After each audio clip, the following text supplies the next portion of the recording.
একম কর্ম ওপি একম, একটাই কাজ সবার। তস্য দেবস্য সেবা, ওই দেবতার সেবা করে। কোন দেবতা? দেবকী পুত্র। সবার একটাই কাজ। তাহলে আমরা এই চাকরি বাকরি সব ছেড়ে দেবো, চাষবাস ছেড়ে দেবো, ব্যবসা ছেড়ে দেবো না। ঘরে কৃষ্ণকে রাখবেন, যা ইনকাম কৃষ্ণকে নিবেদন করে খাবেন, একদম পরিষ্কার। আমাদের শাস্ত্রে তো কোনো গজামিল নেই, তো সবার পূজা করো, সবাই ভগবানের কোনো লেখা নেই। তো আমরা গ্রন্থ পড়ি না বলে এরকম জিভে কামড় দিয়ে,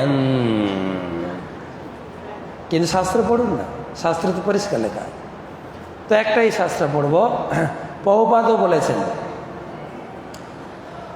গীতার উপদেশ ভাই বুঝো ভালো করি, পাইবে কৃষ্ণের কৃপা ভজিবে শ্রীহরি। আমরা যারা ভক্তি জীবনে রয়েছি, দীক্ষা নিয়েছি, প্রত্যেকের জন্য গীতা বারে বারে পড়তে হবে। এমন নয় যে ও দীক্ষার সময় গীতা পড়েছিলাম, এখন আবার গীতা কি পড়ব, এখন আমরা ভজন রহস্য পড়ব, অষ্টকালীয় ভজন পড়ব। আচ্ছা না, আচ্ছা না, গীতাই পড়ো। প্রভুপাদ সারা জীবন গীতার উপরে চর্চা করেছেন, গীতাই পড়ো। সেজন্য বলছেন, গীতার উপদেশ ভাই বুঝো ভালো করি, পাইবে কৃষ্ণের কৃপা। গীতা যদি ভালো করে বুঝতে পারি, তাহলে আমরা ভজন ভালো করে পড়তে পারি। আমাদের শ্রীশ্রীমৎ ভক্তি পুরুষোত্তম মহারাজ বলেন, রুচু ন রুচু খাও পিতা, বুঝো ন বুঝো পড়ো গীতা। পিতা মানে হচ্ছে উড়িয়া ভাষায় পিতা, তিতকে বলে পিতা। তা আপনার রুচি হোক না হোক তিতো খাবেন, আর বুঝতে পারেন না পারেন গীতা পড়বেন। গীতা পড়বেন কি, গীতা বাড়িতে রাখবেন কেন, পড়বেন কেন, আমি লাস্টে বলবো। তো আমরা এই গীতা উৎসব, এই গীতা কোথা থেকে নেওয়া হয়েছে? গীতা হচ্ছে মহাভারতের একটা অংশ। মহাভারতের যুদ্ধের একটা অংশ হচ্ছে গীতা। ভীষ্ম পর্ব 25 অধ্যায়, 25 অধ্যায় থেকে 42 অধ্যায়। গীতাতে 3টে ভাগ রয়েছে। প্রথমটা হচ্ছে, যারা ভক্তিশাস্ত্রী অনেক করছেন দুর্গাপুরে, কারা কারা ভক্তিশাস্ত্রী করছেন দেখি তো? করেছেন আর এখন করছেন, দুজন হাত তুলে দেন। অনেক পণ্ডিত লোক আছেন দেখছি। হ্যাঁ, তা তো গীতা তো মোটামুটি ধারণা আছে।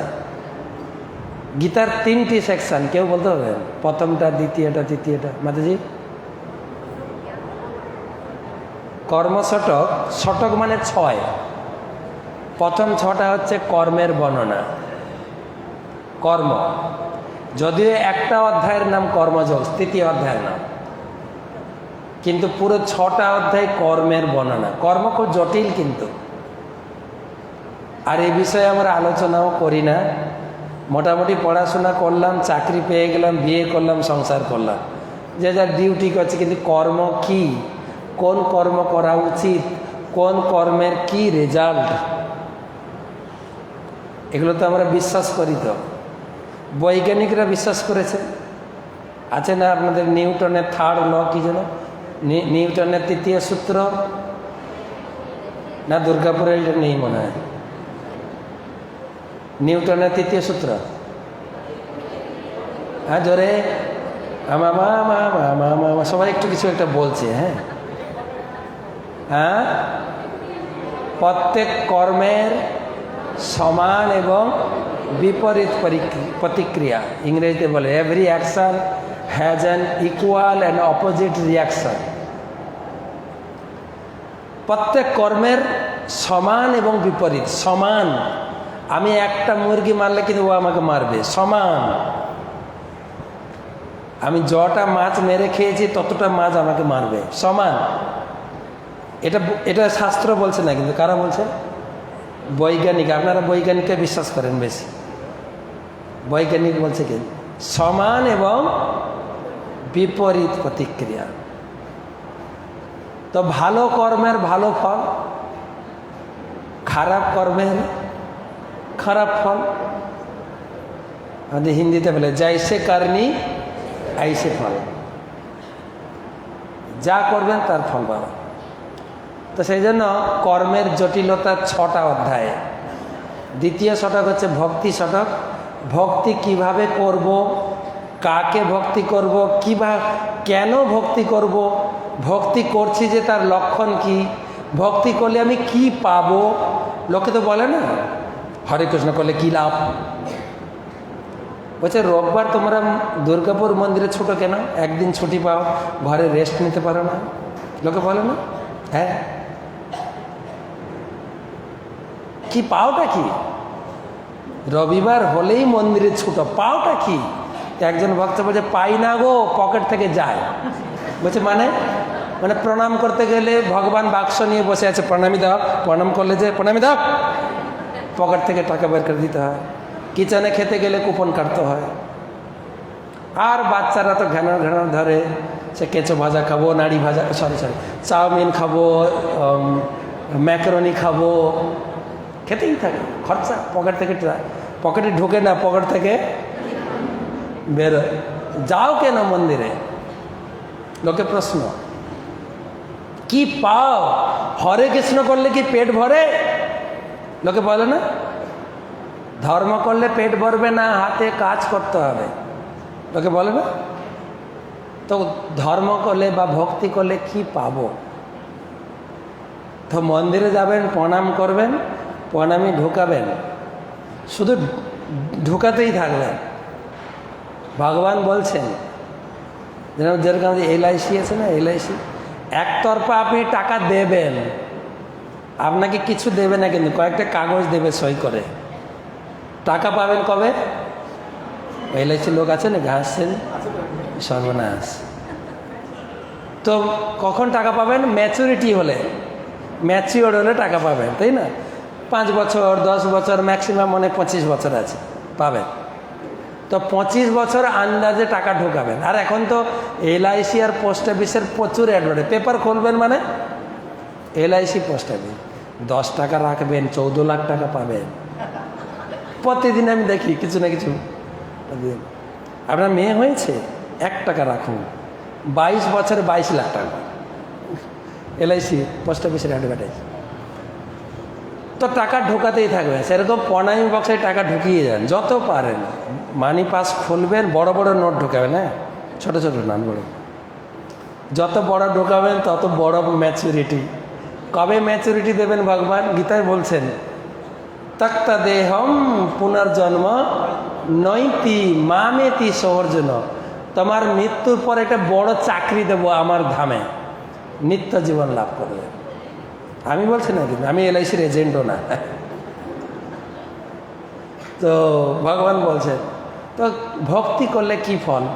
মাঝখানে ভক্তি ছটাকে, আর লাস্ট হচ্ছে জ্ঞান। ভক্তিকে ধরে রাখতে গেলে কিছু জ্ঞানের প্রয়োজন, নাহলে ভক্তি ধরে রাখতে পারবে না। সাধারণ লোকের কথা শুনে ভক্তি লোকে ছেড়ে দেবে, তো জ্ঞান ছটক। তো টোটাল হচ্ছে 18টা অধ্যায়। এই 18টা অধ্যায়ের ভিতরে মাঝখানের সেকশন খুব গুরুত্বপূর্ণ। ভক্তি হচ্ছে গুরুত্বপূর্ণ।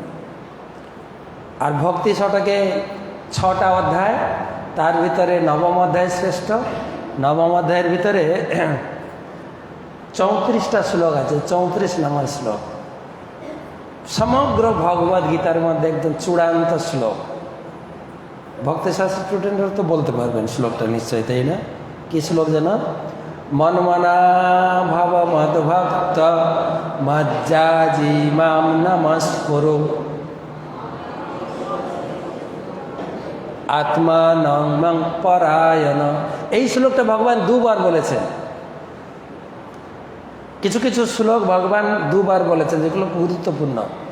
নবম অধ্যায়ে বলেছেন, 18 অধ্যায়ে বলেছেন। তো এই গেল গীতার উৎস। এবারে গীতাতে এখানে একটা ছবি দেওয়া আছে, স্যান্ডউইচ। ছবিটা ছিল জানতাম না, তো হঠাৎ করে ঢুকে গেল মনে হয়। স্যান্ডউইচ খাওয়ান একটু সবাইকে, কিনে খাবে তো, আমরা কেন খাও? ওকে, স্যান্ডউইচ দেখেছেন না? উপরে একটা ব্রেড, নিচে একটা ব্রেড, মাঝখানে মূল জিনিসগুলো থাকে। এটা বোঝানো হচ্ছে ভগবদ গীতার 6 অধ্যায় সামনে, 6 অধ্যায় পিছনে। মূল অংশ হচ্ছে মাঝখানে 7ম অধ্যায়, 8ম অধ্যায়, 9ম অধ্যায়, 10ম, একাদশ এবং দ্বাদশ। কি ভাব নিয়ে গীতা পড়লে গীতা বুঝবো? প্রভুপাদ বলেছেন যে আমাদের উদাহরণ দিয়েছেন, আমাদের ইচ্ছা মতো যেরকম ওষুধ খেতে পারি না, ডাক্তারের নির্দেশ মতো ওষুধ খেতে হয়। তাই ভগবান যেরকম গীতা পড়তে বলেছেন ওই রকমই গীতা পড়তে হবে। আর অর্জুন ঠিক যেভাবে গীতার মর্ম উপলব্ধি করেছিলেন সেই রকম পড়তে হবে। তো পরের অংশ হচ্ছে আমার কি যোগ্যতা থাকলে আমি গীতা পড়ব। সবাই যোগ্য ব্যক্তি তো না গীতা পড়ার। অর্জুনকে ভগবান বলেছেন 4র্থ অধ্যায়, ভক্তসি মে সখা চেতি রহস্যং হি তদুত্তম। তুমি আমার ভক্ত, তাই তোমাকে গীতার জ্ঞান দিয়েছি। তাই গীতার জ্ঞান গ্রহণ করতে গেলে প্রথম হচ্ছে সৎগুরুর কাছ থেকে দীক্ষা গ্রহণ করতে হবে। সৎগুরু, আবার অসৎগুরু আছে নাকি? সৎগুরু মানে কি? ভগবানকে 3 ভাবে জানা যায়, সৎ, চিৎ, আনন্দ। সৎ অংশে ব্রহ্ম, চিৎ অংশে পরমাত্মা, আনন্দ অংশে পূর্ণ ভগবান দ্বিভুজ শ্যাম সুন্দর। তো যে ভগবানের উপাসনা করে, ভগবানের পূজা করে, ভগবানের আরাধনা করে, ভগবান কৃষ্ণের নাম জপ করে, হরি নাম জপ করে, ভগবান কৃষ্ণের পূজা করে, কৃষ্ণের প্রসাদ খায়, তার কাছ থেকে দীক্ষা নেবেন। একদম পরিষ্কার ভাষা, সদ্গুরুর ডেফিনেশন। তিনি কি কৃষ্ণ পূজা করেন? তিনি কি কৃষ্ণের প্রসাদ খান? তিনি কি কৃষ্ণ নাম জপ করেন? তিনি কি কৃষ্ণ শিক্ষা পাঠ করেন, প্রবচন দেন? তাহলে তিনি সদ্গুরু। আর না হলে সামনে একটা অ লাগাতে হবে। সদ্গুরুর সামনে একটা অ লাগাতে হবে, তাহলে কি হবে? ও আপনারা বলেছেন, আমি বলিনি। অসুবিধা, সদ্গুরু, ঠিক আছে। সদ্গুরুর কাছে দীক্ষা নিতে হবে। শুধু দীক্ষা নিলে হবে না, সদ্গুরুর প্রতি সেবা, প্রণিপাত, প্রশ্ন, এই ভগবান সম্বন্ধে, ভক্তি সম্বন্ধে, সংসার সম্বন্ধে বিভিন্ন প্রশ্ন জিজ্ঞাসা করতে হবে। যেরকম আমাদের ইস্কনে আজকে শনিবার না, আজকে শনিবার, আমার গুরুদেব প্রতি শনিবার ভাগবত পাঠ দেন। আমার দুর্ভাগ্য, একটা সৌভাগ্য, এখানে টেনে নিয়েছেন। দুর্ভাগ্য গুরু মাঝের ক্লাসটা শুনতে পেলাম না। আর সৌভাগ্য আপনাদের সামনে এসেছি, কিছু মনে খুব একটা খারাপ হয়নি মনটা। তো ক্লাসের পরে প্রশ্ন জিজ্ঞাসা করার একটা সুযোগ দেন, আপনি জিজ্ঞাসা করতে পারেন যে গুরু মহারাজ গীতার এই কথাটা আমি বুঝতে পারছি না, আপনি একটু বুঝিয়ে দেবেন। প্রতি শনিবার আর প্রত্যেক দিন সন্ধ্যার সময় গুরু মহারাজ ক্লাস দেন চৈতন্য লীলার উপরে। তো যারা শিশুমার জয় পতাকা সঙ্গে গুরু মহারাজের কাছে দীক্ষিত, অবশ্যই আপনাদের শুনতেই হবে। এটা একদম বাধ্য কথা। আমি এখান থেকে গিয়ে এই ক্লাসটা শুনবো, রেকর্ডিং থাকবে, ক্লাস আপনাকে শুনতেই হবে। এটা যেন ঔদার্যবাবু দেখেন। যারা জয় পতাকা গুরু মহারাজের কাছে দীক্ষিত, প্রত্যেকে শনিবার দিন একদম রুটিন ক্লাসে প্রবেশ করতেই হবে আপনাকে। এটা একদম দীক্ষার সময় রেজুলেশন করতে পারে। এবং ওনার অনেক গ্রন্থ আছে, সেই গ্রন্থের উপরে বিভিন্ন শিক্ষা আছে যেগুলো প্রত্যেক শিষ্য, সেদিন বলছেন পরিপ্রশ্ন, সেবা এবং প্রণিপাত, এগুলো করতে প্রত্যেক গুরুদেবের কিছু কিছু শিক্ষা গ্রন্থ আছে, শিক্ষা আছে, এগুলো গ্রহণ করতে। তো সদ্গুরুর কাছে দীক্ষিত, তারপরে সেবা। 3 নম্বর হচ্ছে সম্পূর্ণ পাপ মুক্ত হতে হবে। 4টা নিয়ম অবশ্যই পালন করতে হবে গীতা পড়তে গেলে। আর কৃষ্ণ ভক্ত হতে হবে। কৃষ্ণ ভক্ত ছাড়া গীতা কেউ ধরতে পারবে না। অনেক মঠে গীতা পড়ে, অনেক মঠে, আমাদের সনাতন ধর্মদের রামকৃষ্ণ মঠে গীতা পড়ে না, কিন্তু এখান থেকে বোঝা যায় গীতা তারা বোঝে না। গীতাতে বলা হয়েছে দেবদেবী ভগবান নয়, কৃষ্ণ ভগবান। ইংরেজিতেও দেখুন গড মানে ভগবান, দেবদেবী ইংরেজি কি? গড না, কিন্তু demi god, god demi god.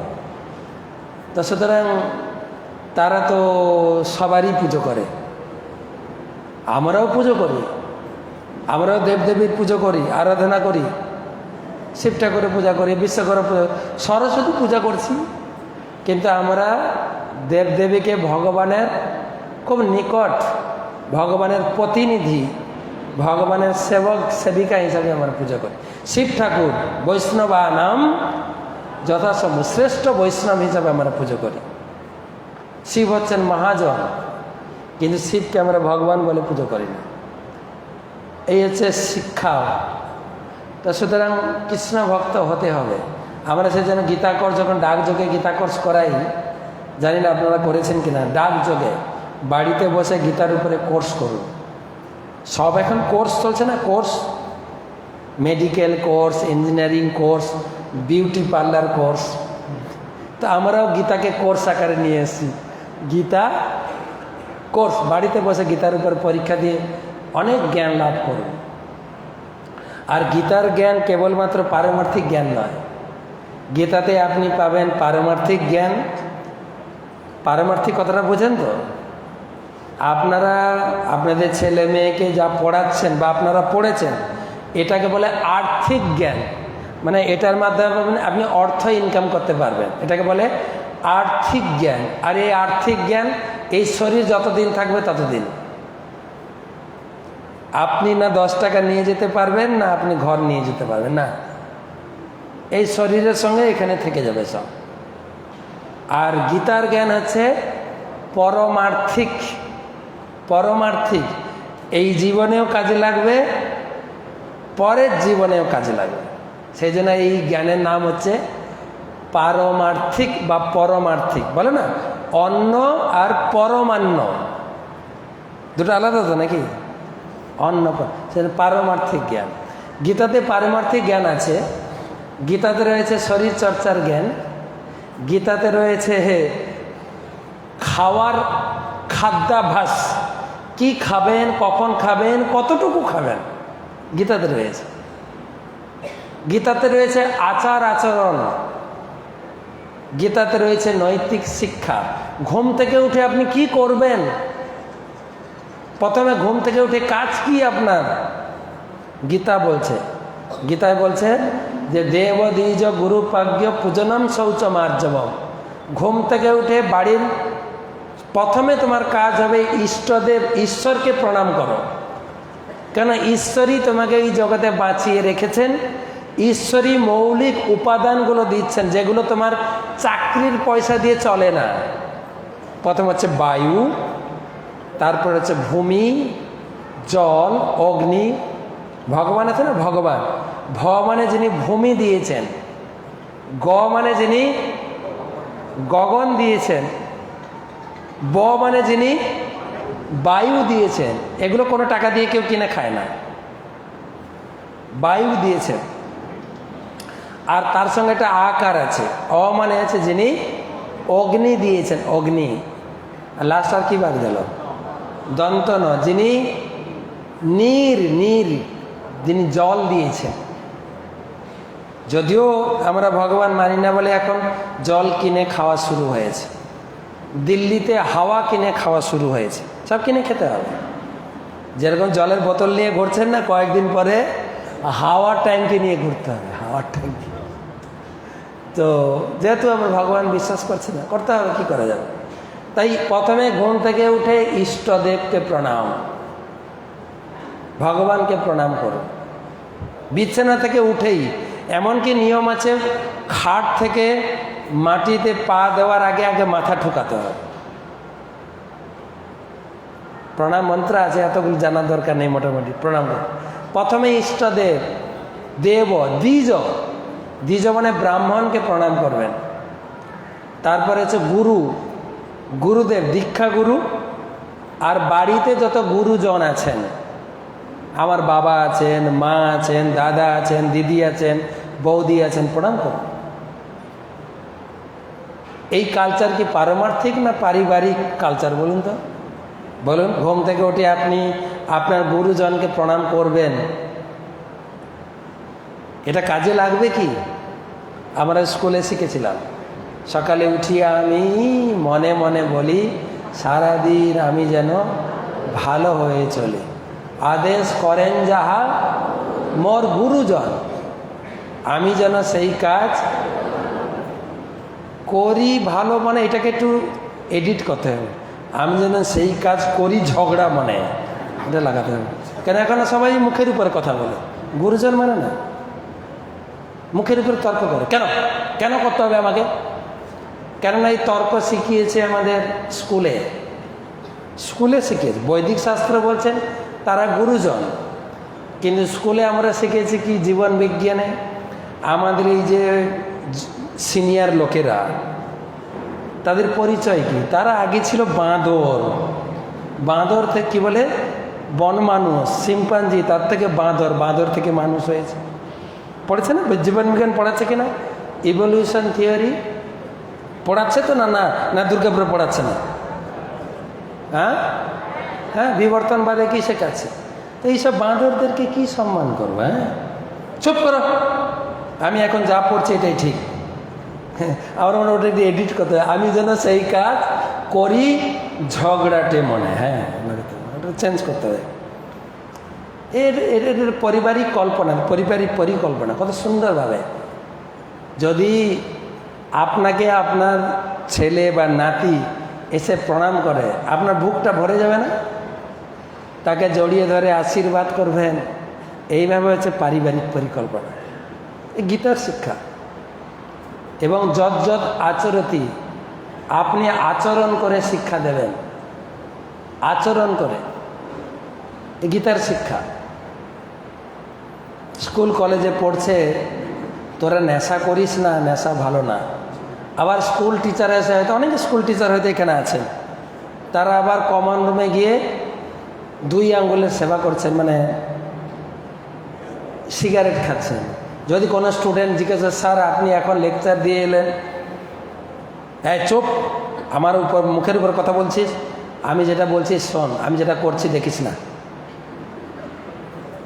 আপনি ছেলে মেয়েদেরকে বলবেন এই বড়দের উপরে কথা বলতে নেই, এই শিক্ষা শিখিসনি তুই স্কুলে।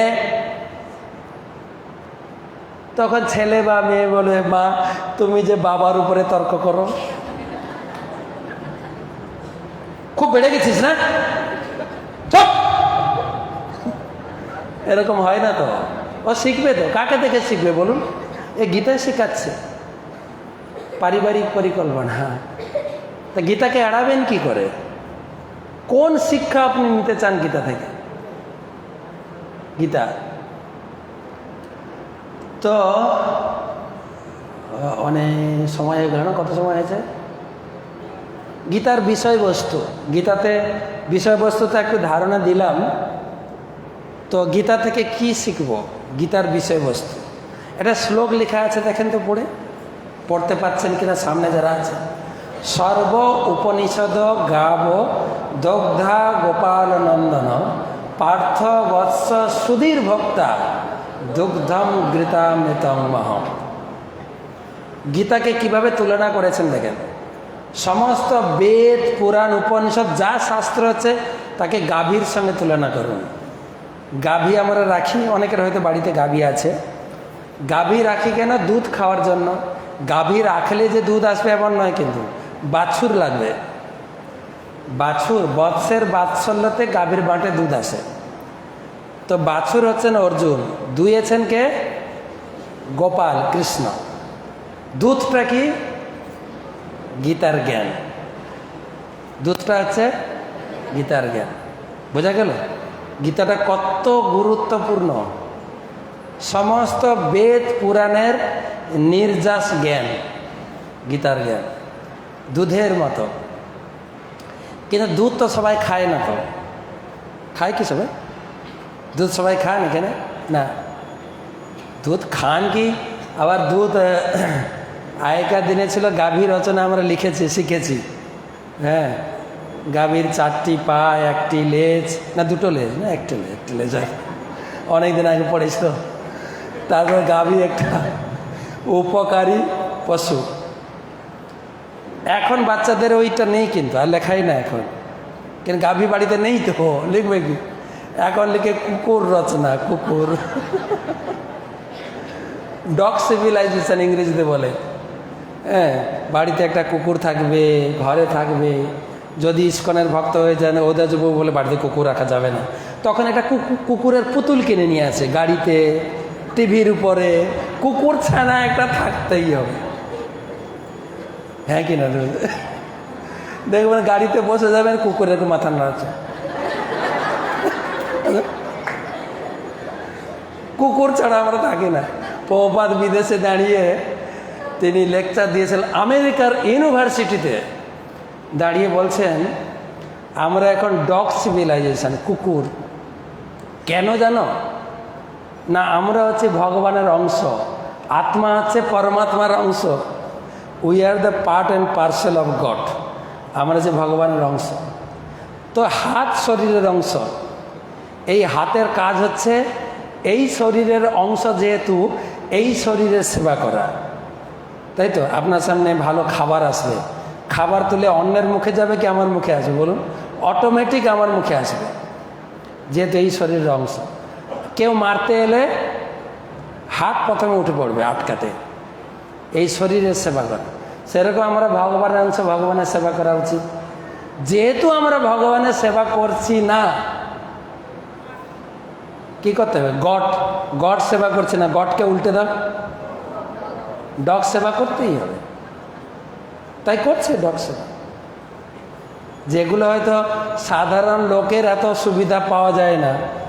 কুকুর, কত মার্সিডিজ কার, ইনোভা কার, ড্রাইভার কি বলে, মালিক নিজে গাড়ি চালাচ্ছে, আর মালিক হচ্ছে কে? কুকুর। গেটের বাইরে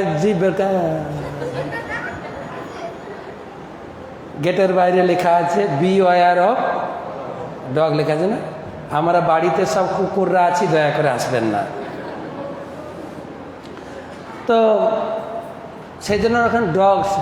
কিন্তু গাভীর দুধ সবাই খায় না, কিন্তু কারা পান করবেন?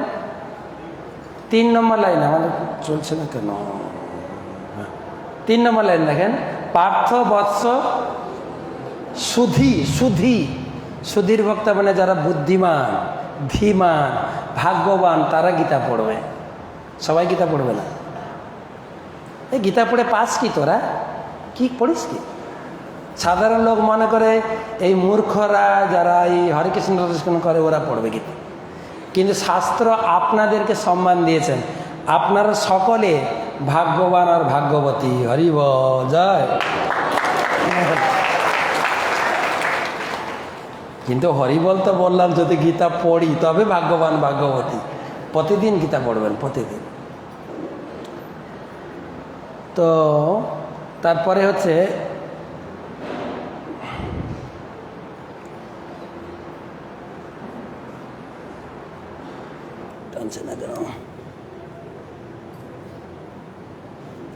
গীতার 5টা বিষয়বস্তু আপনারা জানেন: ঈশ্বর, জীব, প্রকৃতি, কাল এবং কর্ম। ঈশ্বর যে কে জানতে গেলে গীতা পড়তে হবে। গীতার প্রথম শ্লোকটা কি যেন? যত্র যোগেশ্বর। আরে গীতার লোক বলুক না, ভক্তি শাস্ত্রী। গীতার প্রথম শ্লোক সবার মুখ নড়ছে কিনা চেক করেন ক্যামেরা দিয়ে। আমরা সবাই হিন্দু, এগুলো মুখটা নাড়তে থাকে, তাহলে মহারাজ কিছু বলবে না।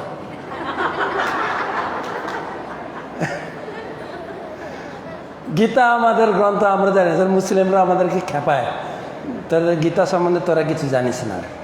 হ্যাঁ, ধর্মক্ষেত্রে কুরুক্ষেত্রে সমবেতা যুজুৎসব মামকা পাণ্ডবাশ্চৈব কি মকুর্বত। গীতার প্রথম শব্দ হচ্ছে ধর্মক্ষেত্রে। তুমি ধর্ম করতে চাও, গীতা পড়ো। ধর্ম যদি জানতে চাও, ধর্ম কি, কিভাবে ধর্ম করতে হয়, তাহলে তোমাকে গীতা পড়তেই হবে। গীতা যদি না পড়ো, ধর্ম জানতেই পারবে না, তুমি যত বড় ধর্ম কর।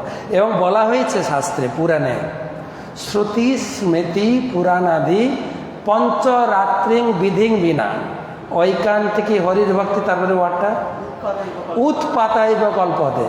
যদি গীতা ভাগবত না পড়ে ধর্ম করেন, ওটা ধর্মচর্চা নয়, জগতের মঙ্গল নয়। সেটা কি? উৎপাত। উৎপাত হচ্ছে কিনা বলুন তো? এটা শাস্ত্র কথা। সেই জন্য গীতা পড়লে ভগবানকে জানা যাবে।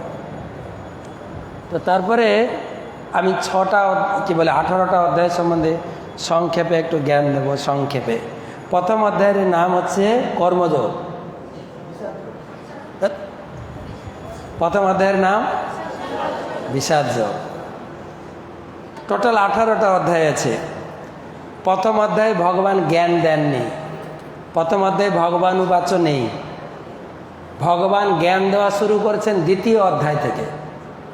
তাই প্রথম অধ্যায়কে বলা হয় জ্ঞানের ভূমিকা। আপনি যে গীতা পড়বেন তার একটা প্রস্তুতি পর্ব। কুরুক্ষেত্রের মাঠে দুই পক্ষ যুদ্ধ হচ্ছে, কৌরব এবং পাণ্ডব। আত্মীয় স্বজনদের দেখে অর্জুন অত্যন্ত বিমোহিত হয়ে পড়লেন, আমি যুদ্ধ করব না, বলেন না। এটা হচ্ছে প্রথম অধ্যায়। অর্থাৎ আমি যখন ভক্তি পথে আসি প্রথম, আমার অনেক বাধা আছে। কারা বাধা দেয়? সব থেকে নিকট লোক। এটা হচ্ছে প্রথম অধ্যায়। প্রত্যেকের ক্ষেত্রে কে বাধা দেবে? আপনি ভক্তি করবেন, নিরামিষ খাবেন, মুসলিম লোকেরা বাধা দেবে না। পাড়ার লোকেরা বাধা দেবে না। কে বাধা দেবে? সব থেকে বাড়ির লোক আগে। সেটা ছিল অর্জুন, দেখিয়েছে। অর্জুন আমাদের ভূমিকা করেছেন। অর্জুন কোনো মানে ভগবদ্গীতার জ্ঞান গ্রাহক না, কিন্তু আমাদের হয়ে তিনি ভূমিকা করেছেন। প্রত্যেকের ক্ষেত্রে মিলে যাবে প্রথম অধ্যায়। তারপরে প্রথম অধ্যায়ের নাম বিষাদ। যতদিন আমরা এই জগতে আত্মীয় স্বজন সমাজ নিয়ে জড়িয়ে থাকবো, ততদিন কপালে কি জুটবে? অধ্যায়ের নাম বিষাদ। কেবল বিষাদ হয়ে যেতে, বিষাদগ্রস্ত। দ্বিতীয় অধ্যায়ের নাম সাংখ্যযোগ। অর্জুন দীক্ষা নিয়েছেন। দীক্ষা নেওয়ার পরে অর্জুনকে ভগবান প্রথম জ্ঞান দিয়েছেন। কি জ্ঞান? তুমি দেহ নও, তুমি হচ্ছ আত্মা। দ্বিতীয় অধ্যায় সাংখ্যযোগ। দেহ আত্মার পার্থক্য। দেহটা হচ্ছে এই পোশাকের মতো। এই পোশাক যেরকম নোংরা হলে ছিঁড়ে গেলে আমরা ফেলে দিয়ে নতুন পোশাক পরি, ভগবানও বলেছেন বাসাংসি জীর্ণানি যথা বিহায়। বিহায় মানে ত্যাগ করে। যখন বস্ত্র নোংরা হয়ে যায় আমরা ত্যাগ করি, নতুন বস্ত্র পরি। নতুন বস্ত্র পরবেন তো না?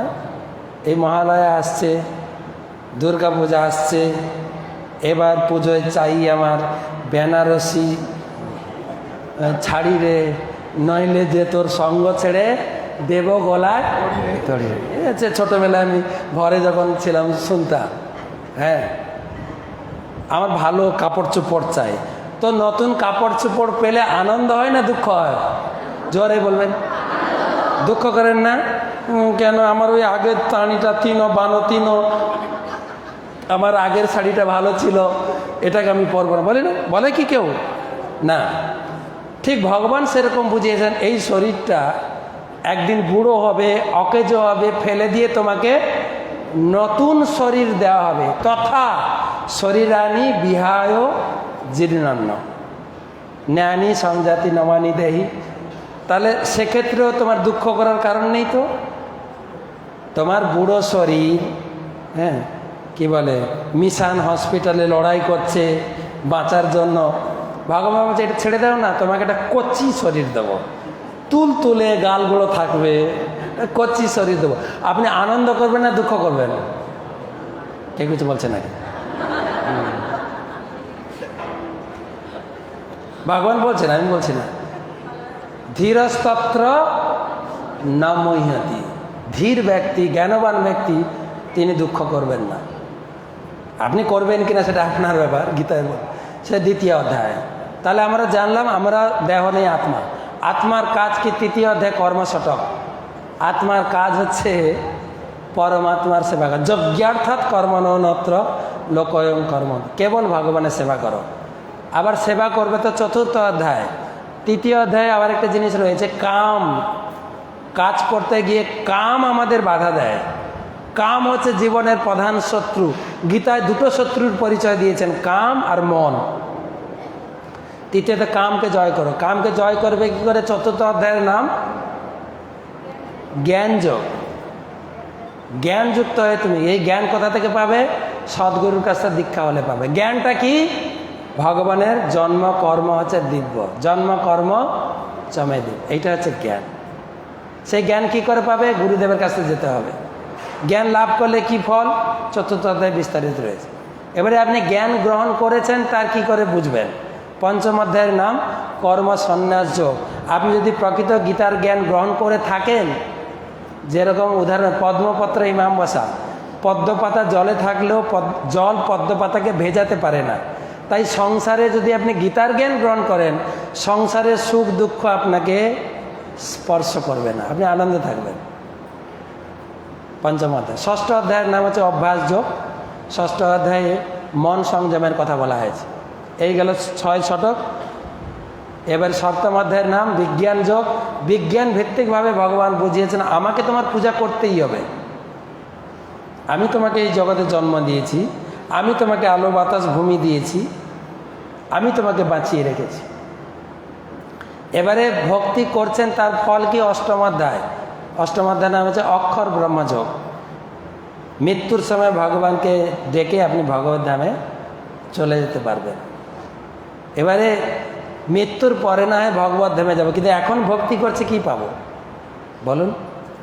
নবম অধ্যায়ের নাম হচ্ছে রাজগুজ্জ যোগ। সেখানে ভগবান বলেছেন, যদি ভালো করে কারো অধীনে পড়েন বুঝতে পারবেন। ভগবান বলেছেন ভক্তের যা দরকার, ভক্তের যা দরকার, কত নম্বর শ্লোকে জানো?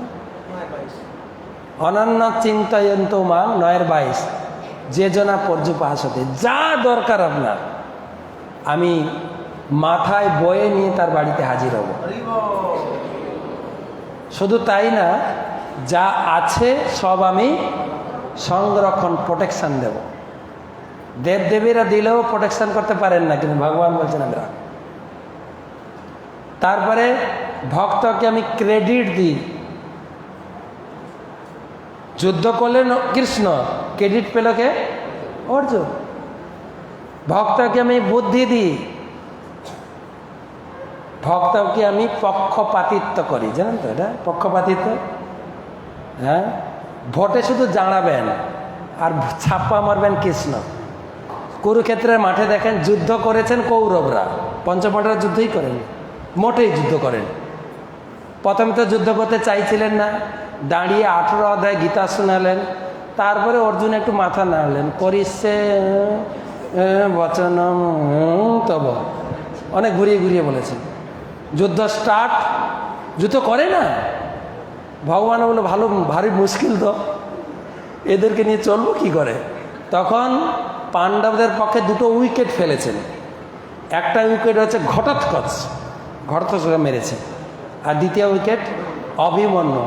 এই দুজন মারা যাওয়ার পরে 2 বাবা ক্ষেপে যুদ্ধ করেছে, বলছে এবারে চলবে, আর কোনো অসুবিধা নাই। করেনি, পঞ্চপাণ্ডব যুদ্ধই করেনি, হাত পা নেড়েছেন একটু।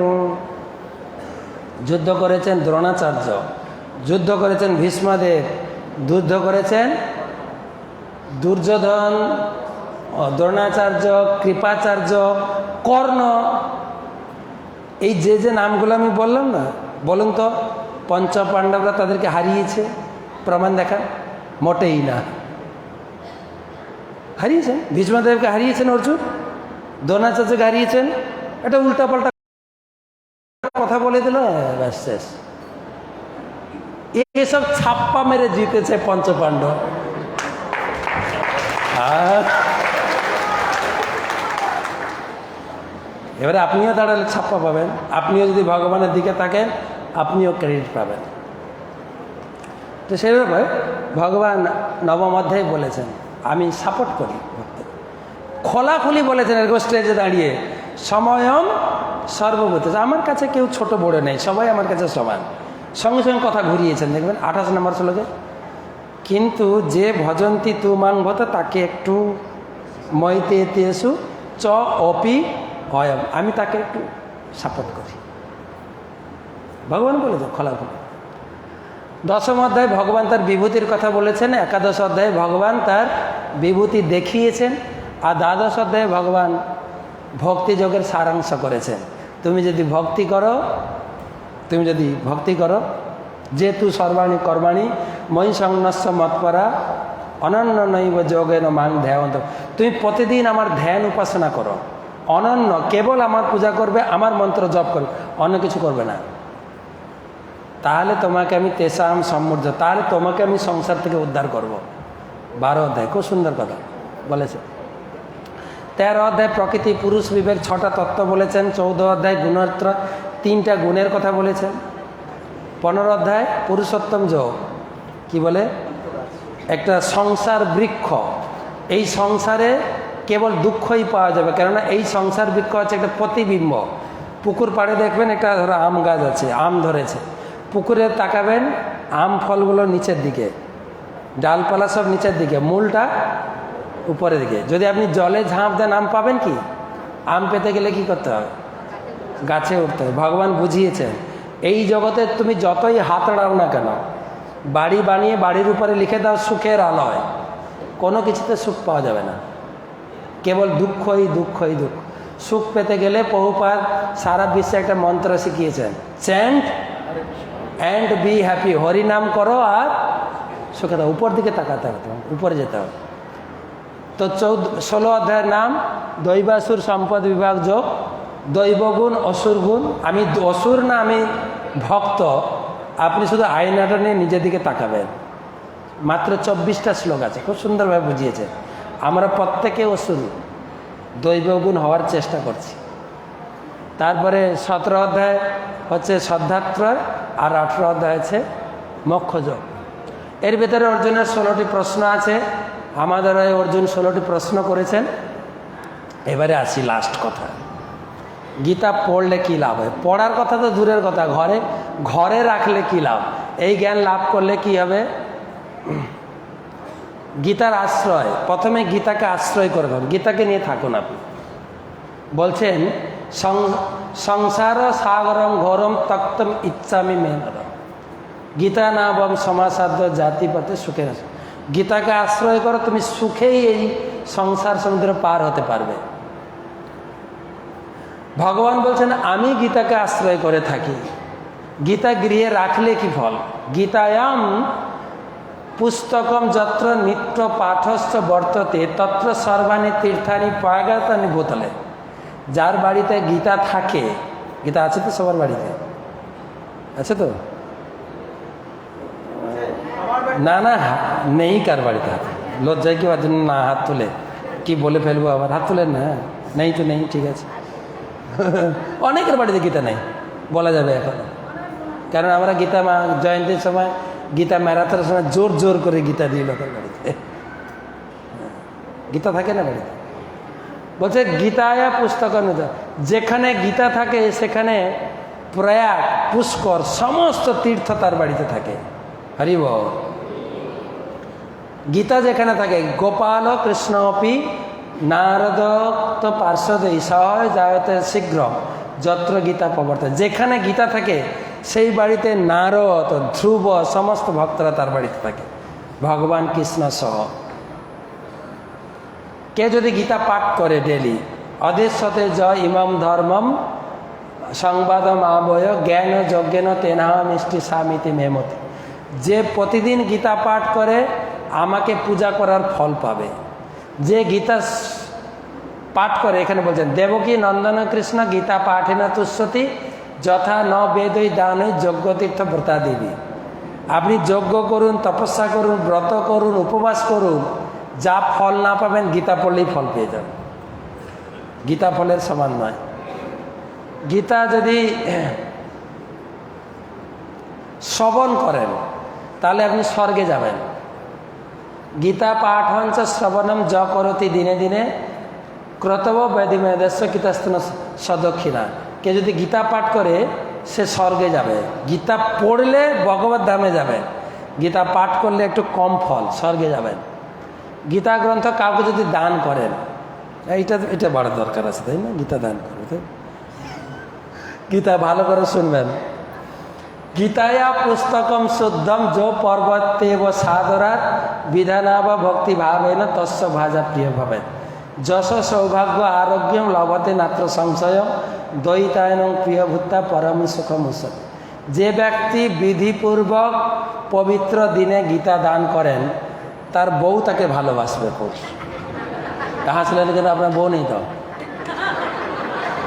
এখানে লেখা আছে, দেখেন লেখা আছে না? দেখেন না লেখা আছে কিনা, লেখা আছে কিনা? কেউ পড়তে পারছেন কি? সংস্কৃতে দেখেন, তস্য ভার্যা প্রিয়া ভাবেন। কেউ যদি গীতা দান করে সে তার ভার্যা প্রিয়া হবেন। বউ ভালোবাসবে, এটা খারাপ বলেছে কি? তাহলে গীতা দান করুন, বউ ঝগড়া করবে না। আপনাদের বলছি, হরি বলবো না, গীতা দান করবেন তো, তাই নাকি? শুধু তাই না, আপনি গীতা দান করলে যশ লাভ করবেন, সৌভাগ্য লাভ করবেন, আরোগ্য লাভ করবেন এবং প্রিয়জনের অতি প্রিয় হয়ে এই জগৎ থেকে সুখে বিদায় নিতে পারবেন। ভগবান নিজে বলছেন, গীতা দানে প্রভাবেন স্বল্প কপ্লমিতা সমা বিষ্ণু লোক প্রাপ্নুতে বিষ্ণু সহমদ। যিনি গীতা দান করেন তিনি বিষ্ণু লোকে আমার কাছে সহস্র কল্প পর্যন্ত বাস করেন। একটা গীতা দান করলেই কত লাভ। গীতা যদি কেউ প্রচার করে, উপদেশ দেন, আমি তো গীতা দান করবো না, কিনবো না, এইটা আমার জন্য মনে আছে। যদি উপদেশ দেন কি লাভ করবেন? জয়দং পরমম গৈহম অদ্ভক্তি সবিধাস্যতি ভক্তিময় পরম কীর্তা আমি বসেছেন। যিনি গীতা দান করেন তিনি অবশ্যই প্রেম ভক্তি লাভ করবেন, আমার কাছে ফিরে আসবেন। হরিব, এই লোভে এসছি, প্রেম ভক্তি হবে এবং ভগবানের কাছে ফিরে যাব। আপনি হরিনাম করলেও ভগবানের কাছে ফিরে যাবেন, কিন্তু গীতা জ্ঞান উপদেশ, গীতা জ্ঞান প্রচার করলেন, যারা মাস্টারমশাই আছেন এত দায়িত্ব নিয়ে গীতা পড়াচ্ছেন, কী লাভ? ভগবান বলছেন তোমার জন্য একটা স্পেশাল গিফট আছে। ওটা বলবো না, পরের ক্লাসে বলবো। হ্যাঁ, এখন শুনবেন না খিচুড়ি খাওয়ার পরে শুনবেন? এখন শুনবেন? আচ্ছা শুনে নিন। ভগবান বলছেন, নচ তস্মাৎ মনুষ্যেষু কশ্চিৎ মে প্রিয়কৃত্তম ভবিতা নচ মে তস্মাৎ প্রিয়তর ভবে, অন্য প্রিয়তর ভবে। যে গীতার জ্ঞান প্রচার করে, আমি ইস্কনের পক্ষ থেকে কৃতজ্ঞতা জানাই। যারা মাস্টারমশাই রয়েছেন, অক্লান্ত পরিশ্রম করে, পকেট থেকে পয়সা খরচা করে, সময় খরচা করে, এত এত এত উদ্বেগ নিয়ে, হ্যাঁ, কত অপমান সহ্য করতে হয়। ভগবান বলছেন হয়তো ইস্কন থেকে আপনারা আমাদের কাছ থেকে কিছু পাচ্ছেন না, কিছু ভগবান নিজে বলেছেন, এইটা নিয়ে সন্তুষ্ট থাকুন। ভগবান বলছেন আমি তোমাদেরকে গিফট দেবো। কি গিফট? তুমি আমার সব থেকে প্রিয় হবে। এই রকম প্রিয় আগে কেউ ছিল না, নেই, আর পরে হবে না। হরি বল। তো গীতার পড়ান, যা আমাদের পাঠচক্র আছে আরও বাড়ান। প্রত্যেক পাড়াতে, প্রত্যেকে যারা এসছেন প্রত্যেকে গীতা শেখান। মহাপ্রভু চেয়েছেন, হ্যাঁ, মহাপ্রভু বলছেন যে যারে দেখো তারে কহ কৃষ্ণ। কৃষ্ণ উপদেশ মানে গীতা, গীতার জ্ঞান পড়াও। প্রভুপাদ বলছেন যে তাই আমি যে এই গীতা লিখেছি, গীতা ব্যাখ্যা করলাম, 100টা ভাষায় গীতা হয়েছে। আমার উদ্দেশ্য হচ্ছে যদি একজন শুদ্ধ ভক্ত হয়ে যায় আমার জীবন সার্থক। মহাপ্রভু বলছেন ভারত ভূমিতে মনুষ্য জন্ম হইল যাক, জন্ম সার্থক করি করো, পর উপকার করো, পরের উপকার করো, গীতার জ্ঞান পড়াও। তো গুরু মহারাজ বলছেন, গুরু মহারাজ আসবেন সন্ধ্যায়, আজকে ঘোষণা দিদি, গুরু মহারাজ জুমে আসবেন সন্ধ্যে 7:30টার সময়। 7:30 থেকে 15 মিনিট থাকবেন 7:45 পর্যন্ত। তা আপনাদের দর্শন করবেন, উপদেশ দেবেন। সবাই ঠিক টাইমে যেন থাকেন এখানে। তো গুরু মহারাজ বলছেন গীতা তো এত কথা শুনলাম, গীতা আমরা বুঝতে পারবো না, যদি প্রভুপাদের তাৎপর্য পড়ি তাহলে গীতা বুঝতে পারবো। শিল প্রভুপাদ কি। লাস্ট কথা উপসংহারে, যদি গীতা না পড়ি, ভগবান বলছেন নাস্তি বুদ্ধি অযুক্তস্য নচ অযুক্তস্য ভাবনা নচ অভাবয়ত শান্তি অশান্তস্য কুত সুখম। এত শোনার পরে তুমি যদি গীতা না পড়ো, নাস্তি বুদ্ধি, তুমি যদি গীতা না পড়ো, তোমার বুদ্ধি যদি গীতার সঙ্গে সংযোগ না হয়, গীতার শিক্ষা অনুযায়ী তোমার জীবনকে পরিচালিত না করো, তোমার জীবনটা সুখে পাবে না। তুমি অশান্তস্য কুত সুখম, অশান্তিতে ভরে থাকবে। গীতা বিনা জীবন হচ্ছে অশান্তি। একটা পেপার ছিল না, paper, past life is waste paper, past life আর waste paper, present life is question paper, past life is waste paper, present life is newspaper, newspaper, news, প্রতিদিন নতুন নতুন নিউজ হয়েছে। হ্যাঁ, প্রভু মাতাজি ঝগড়া করেছে গো জানেন, হ্যাঁ, আবার ওরা মিলেও গেছে গো জানেন, দিদি ঝগড়া করছে জানেন ভবানপুরে, নিউজ, প্রচুর নিউজ, প্রচুর। Past life is waste paper, present life is news paper, future life is question paper. কি হবে? পড়ছি চাকরি পাবো তো, আমি যাকে ভালোবাসে বিয়ে করবে তো, that is question mark. Future life is, আরে মুখস্থ করতে হবে, past life West paper, present life news paper, future life that is question paper. কি হবে? ব্যবসায় এত টাকা লাগাচ্ছি, লাভ হবে তো, কোশ্চেন পেপার। রিড ভগবদ গীতা, ভগবদ গীতা পড়ুন, otherwise your life will B A tissue paper. Tissue paper জানেন তো, মুখ মুছে। হ্যাঁ, সংসারের লোকও আমাকে ব্যবহার করে। ওই পাশে আমাদের দুর্গাপুর মন্দিরের পাশে আছে বৃদ্ধাশ্রম, কী নাম জানো? বাদশাহ, বাদশাহ। তো সেই জন্য গীতা পড়ুন, নিজের জীবনকে গড়ে তুলুন, নিজের জীবনকে সুখী করুন, আর গীতা পড়াবেন ভগবানের প্রিয় হওয়ার জন্য। ভগবদ গীতা যথাযথ কি? শিল প্রভুপাদ কি? গৌর প্রেমানন্দে। আমি যাব, একটা ক্লাস ধরবো। হরে কৃষ্ণ, বসনা আছে এখানেই প্রসাদ হবে। তো শ্রী শ্রীমৎ ভক্তি বিজয় ভাগবত স্বামী মহারাজ